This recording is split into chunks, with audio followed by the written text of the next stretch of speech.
Top quality और consistent performance के लिए सिर्फ सिल्वर पंप नाम याद रखना।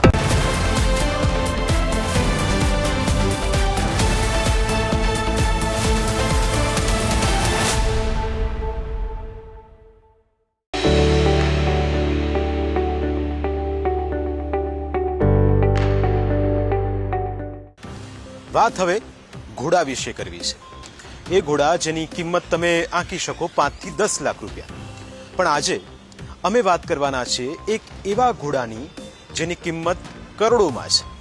સવાલ એ થાય કે ઘોડાની કિંમત કેવી રીતે થાય, તેના વિશે જ જુઓ અમારો આ વિશેષ અહેવાલ।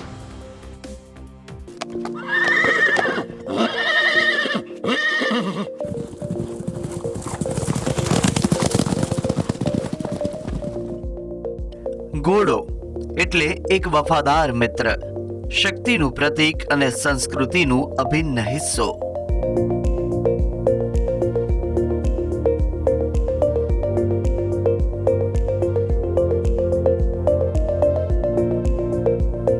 ઘોડો એટલે સેવક, જેણે યુગોથી માનવીની સેવા કરી।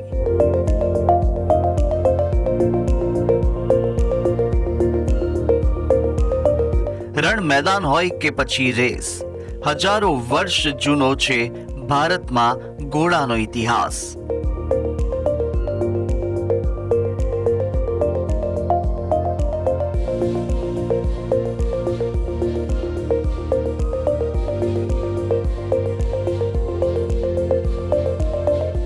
રાણા પ્રતાપના ચેતકથી લઈને આજના પોલો અને રેસ સુધી ઘોડાની ગાથા વૈભવશાળી રહી છે।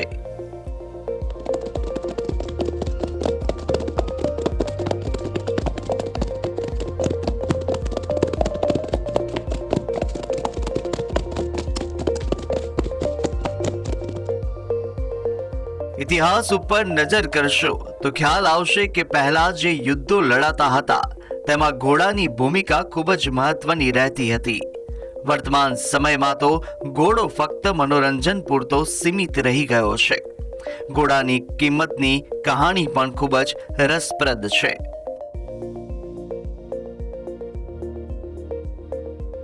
તમે ઘોડાની કિંમત શું આંકશો? વધારેમાં વધારે 25 લાખ।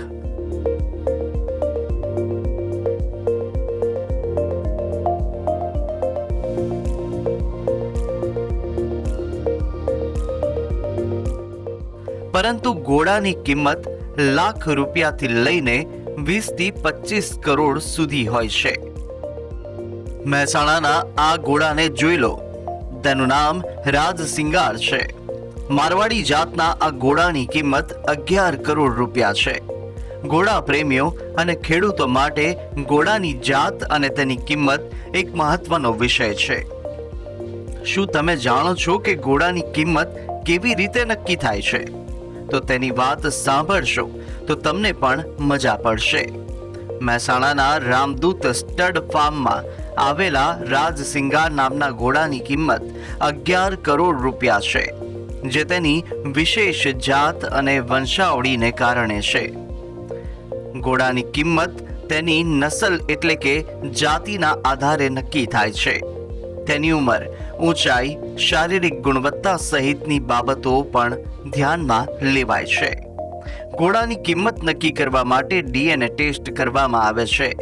પુણેની લેબમાં સેમ્પલનું પરીક્ષણ કર્યા બાદ તેના માતા પિતા અને જાતના આધારે કિંમત નક્કી કરવામાં આવે છે।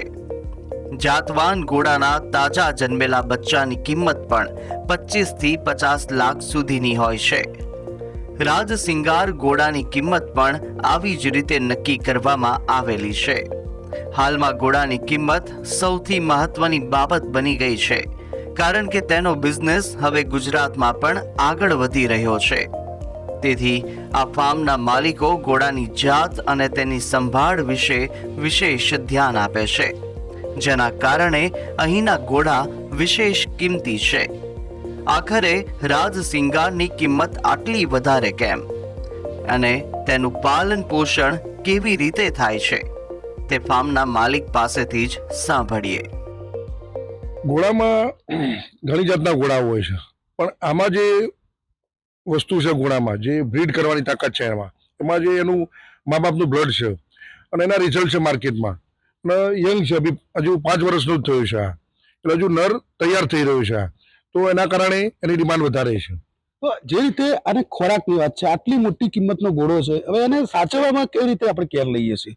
સાચવવામાં એને સવારે વહેલા મોર્નિંગમાં એમને એક્સરસાઇઝ આપવી પડે છે આપણે, પછી એના પછી એને દાણું આપવું પડે છે, દાણા પછી એને ગ્રૂમિંગ જે સાફ કરવામાં, પછી 2 માણસોને 2 કલાક સવારે 2 કલાક સાંજે આની ગ્રૂમિંગ થાય, સાફ સફાઈ થાય છે. એના પગમાં બી તેલ લગાવવામાં આવે છે, પ્રોપર એનું મેડિકલ ચેકઅપ કરવામાં આવે છે, અને રેગ્યુલર ટાઈમે પાણી પીવડાવવાનું, ચારો આપવાનો બી રેગ્યુલર ટાઈમ હોય છે, અને એની રીતે એની કેર લેવી પડે છે. રામદૂત સ્ટડ ફાર્મમાં ઘોડાની સારવાર માટે ગુજરાતની પહેલી ખાનગી હોસ્પિટલ પણ ઊભી કરવામાં આવી છે, જે ઘોડા પ્રેમીઓ માટે વરદાન રૂપ છે.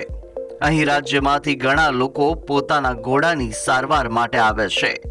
આ હોસ્પિટલમાં કાર્યરત ડોક્ટરનું કહેવું છે કે અહીં ઘોડાની દરેક પ્રકારની સારવાર કરવામાં આવે છે.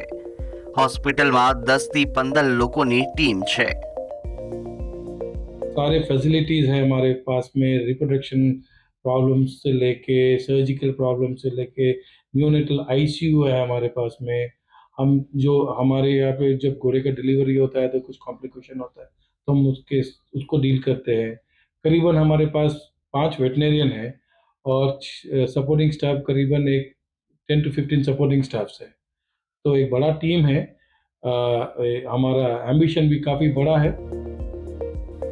ઘોડો ખરીદતી વખતે તેના ગુણ દોષ તેના રંગ ઉપરથી પારખવામાં આવે છે. સારા ઘોડાની ઓળખ કરવી હોય તો કેટલીક બાબતો ધ્યાનમાં રાખવી પડે છે, જેમ કે ખજૂર જેવા રંગવાળો, અબલકી જેનો આગલો અડધો ભાગ હરતાલના જેવા રંગનો પીળો હોય, જેનું માથું, કાન, ચારે પગ લાલ અને છાતી સફેદ હોય, જેના જમણો કાન લાલ અથવા કાળો હોય તે સારો ઘોડો ગણાય છે. આ ઉપરાંત ચક્રવાક, મલ્લિકાક્ષ, શ્યામકર્ણ, પંચકલ્યાણી અને અષ્ટમંગળ એ શુભ લક્ષણવાળા ઘોડા છે. ચક્રવાકનું શરીર પીળું અને પગ સફેદ હોય છે.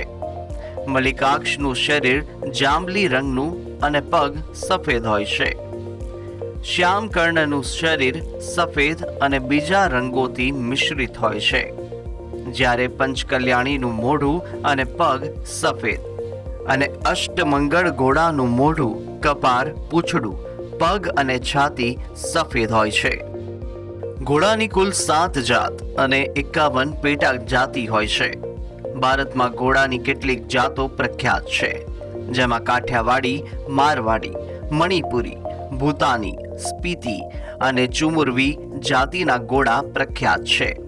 કાઠિયાવાડી લોકો સ્વભાવે તીખો, શરીરે પાતળો અને દેખાવડો હોય છે, જ્યારે મારવાડી ઘોડો મજબૂત, સહિષ્ણુ અને દેખાવડો હોય છે. ઊંચાઈ અનુસાર ઘોડાના વર્ગીકરણ પણ રસપ્રદ છે, જેમ કે 10 આંગણ ઊંચો ઘોડો હોય તેને સાધુ કહેવાય છે. 64 આંગણ ઊંચો ઘોડો શ્રીવત્સ કહેવાય છે.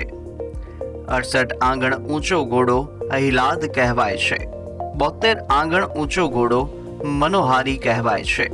76 આંગણ ઊંચો ઘોડો વિજય કહેવાય છે, જ્યારે 80 આંગણ ઊંચો ઘોડો વૈભવ કહેવાય છે, અને 84 આંગણ ઊંચો ઘોડો શાંત તરીકે ઓળખાય છે. ઘોડો વિષમ અંગુલી ધરાવે છે. તે ખરી ઉપર ઊભો રહે છે અને બાકીની 2 આંગળીઓ જમીનને સ્પર્શતી નથી. ઘોડાની ચાલ પણ જુદી જુદી હોય છે, જેમ કે મંદ ગતિ, રવાલ, ખદડૂક અને કૂદકા ચાલ સહિતની ચાલ હોય છે. ઘોડાની સૂંઘવાની અને સાંભળવાની શક્તિ માનવ કરતાં વધુ હોય છે. ડોક લાંબી હોવાને કારણે મોટી આંખો વડે તે ચારે બાજુ નજર ફેરવી શકે છે. ફેફસા પ્રમાણમાં વધારે હવા શોષી શકે છે.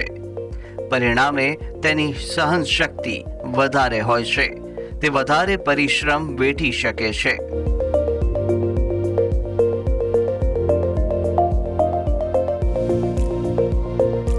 Kamlesh Raval, news capital, Mehsana.